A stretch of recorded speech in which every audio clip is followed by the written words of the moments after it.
Hola, mi nombre es Efraín Burgos Campos. Les voy a hablar de la antropología filosófica. Se reconoce en general que el problema del autoconocimiento es un aspecto muy importante en la investigación filosófica, que es el método introspectivo. Incluso los pensadores más escépticos no negaron la posibilidad y la necesidad del autoconocimiento. En Platón, la vida de los sentidos se halla separada de la vida del intelecto. El conocimiento y la verdad pertenecen a un orden trascendental. Por su parte, Aristóteles está convencido de que no es posible el conocimiento científico a través únicamente del acto de percepción.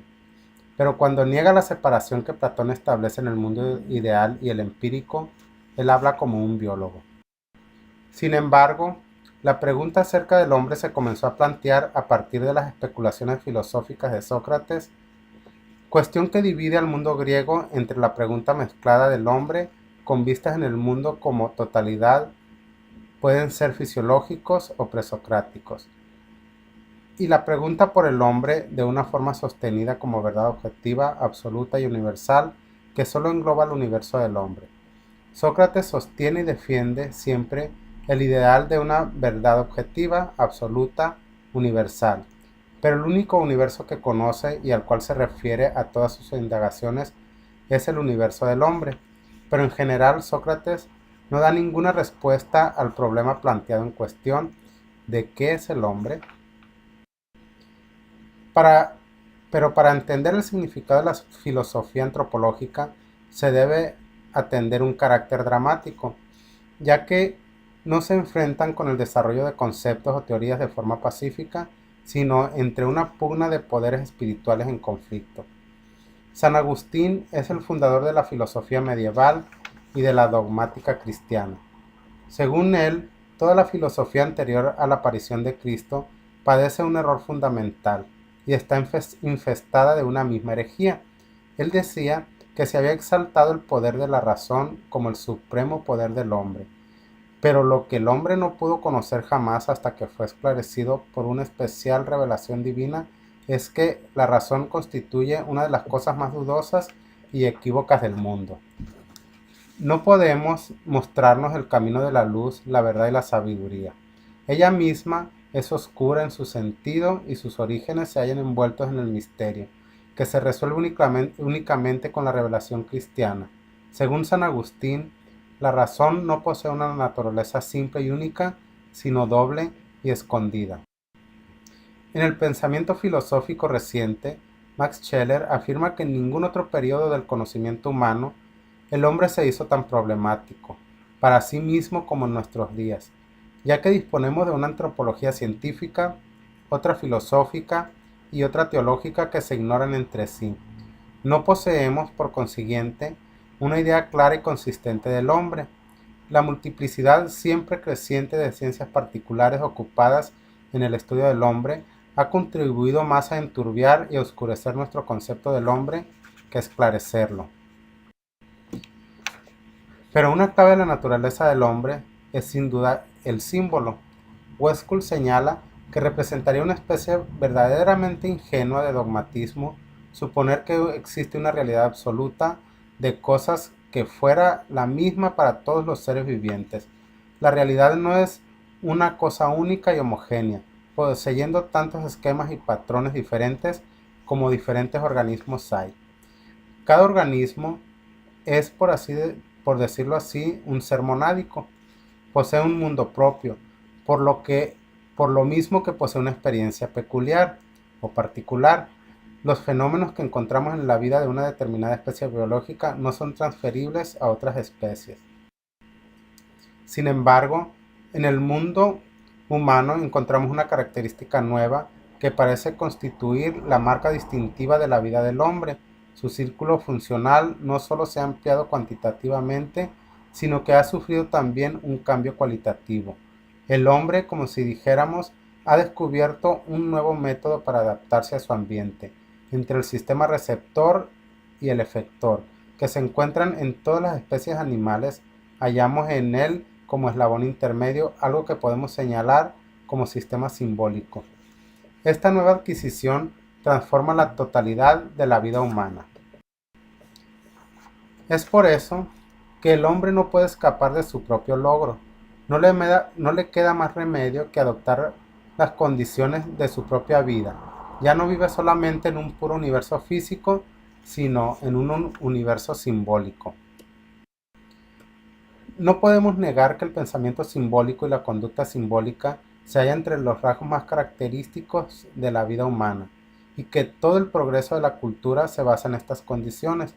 Por eso se debe dar paso a describir en qué consiste la actitud simbólica del hombre para distinguirla de otros modos simbólicos del reino animal. Es por eso que se debe distinguir las diversas capas geológicas del lenguaje. Lo que distingue al animal del hombre se encuentra entre la diferencia de dos lenguajes. El primero y fundamental es sin duda el lenguaje emotivo, que es el lenguaje característico de los animales, se basa en signos. Incluso en el mundo animal podemos encontrar infinidad de analogías y paralelos con el lenguaje emotivo. El segundo lenguaje es el lenguaje preposicional. Es el que representa la verdadera frontera entre el mundo humano y el animal. Aquí la palabra ya no es una mera interjección, no es una expresión involuntaria del sentimiento, sino parte de una oración que posee una estructura sintáctica y lógica y definida. Se desempeña como un lenguaje simbólico, los cuales son los rasgos característicos del diario vivir. Todas las teorías y observaciones concernientes al lenguaje animal, a las que les escapa el reconocimiento de esta diferencia fundamental, carecen de significación. En toda la abundante bibliografía sobre la materia, no parece haber una prueba concluyente de que ningún animal diera jamás este paso decisivo de lo subjetivo a lo objetivo, del lenguaje afectivo al lenguaje proposicional. Kohler insiste enérgicamente en que el lenguaje se halla definitivamente fuera del alcance del mono antropoide. Sostiene que la falta de ese recurso técnico inestimable y de gran limitación de esos componentes tan importantes del pensamiento, las llamadas imágenes, constituyen las causas que impiden que el animal logre jamás un inicio de desarrollo cultural. No podemos concebir ninguna cosa real más que bajo las condiciones del espacio y tiempo, pero no todas las formas se encuentran en el mismo nivel. Existen capas más bajas y más altas dispuestas en un cierto orden. La más baja puede ser descrita como de espacio y tiempo orgánicos. Todo organismo vive en un determinado ambiente y tiene que adaptarse constantemente a las condiciones de ese ambiente si quiere sobrevivir. Y se distinguen dos etapas sobresalientes. El espacio primitivo es un espacio de acción y la acción se halla centrada en torno a intereses y necesidades prácticas inmediatas. En la medida en que podamos hablar de una concepción primitiva del espacio, no posee un carácter puramente teórico, se halla mezclado con sentimientos personales o sociales concretos con elementos emotivos. El espacio de la geometría en el que han sido suprimidas todas las diferencias concretas de nuestra experiencia sensible inmediata, ya no poseemos un espacio visual táctil, acústico u olfativo. El espacio geométrico hace abstracción de toda la variedad y heterogeneidad que nos es impuesta por la naturaleza dispareja de nuestros sentidos. Nos encontramos en un espacio homogéneo, universal, y solo por medio de esta nueva forma característica del espacio pudo llegar el hombre al concepto de un orden cósmico, único, sistemático.